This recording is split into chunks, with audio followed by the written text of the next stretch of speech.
Update কেন ট্রেডটা break ইভেনে close করে দিছি।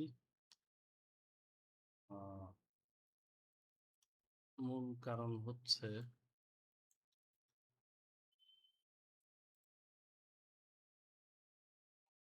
এই লেভেলে আসার পরে এটা already equal high, so confirm equal high grab হবে, প্লাস সে আরো কাছাকাছি গিয়ে ডাবল টপ ক্রিয়েট করছে।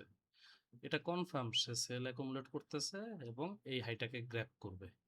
গ্র্যাব করলে প্রিভিয়াস ডের নিউ ইয়র্ক সেশনের সাপ্লাই জোন, ধরেন না এটা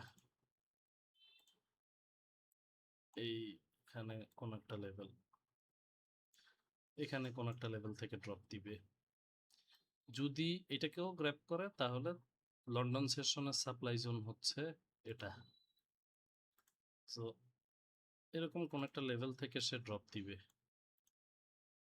হয় এটা না হয় এটা। এখন সুন্দর একটা সেটআপ ক্রিয়েট হয়েছে, ইনডিউসমেন্ট আছে, লিকুইডিটি ইনডিউস করছে, তার উপরে দুইটা সাপ্লাই আছে, এই সাপ্লাইটা আবার এটাকে ইনডিউস করছে। সো এটা এটা এখন হাই প্রবাবিলিটি হয়ে গেছে।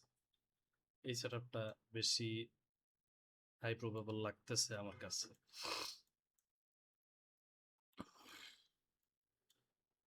এখান থেকে সেল পাইলে নিয়ে নিব, আর এখান থেকে যে সেলিং জোনগুলো ধরছিলাম এগুলো এখন ইনভ্যালিড হয়ে গেছে, কারণ ডাবল টপ ক্রিয়েট করে ফেলছে। এটা এখন লিকুইডিটি ও এক স্পাইকে এটা খেয়ে ফেলবে, খেয়ে হয় এখান থেকে ড্রপ দিবে এবং না হলে এটার থেকে ড্রপ দিবে। এটা আরো বেশি হাই প্রবাবিলিটি।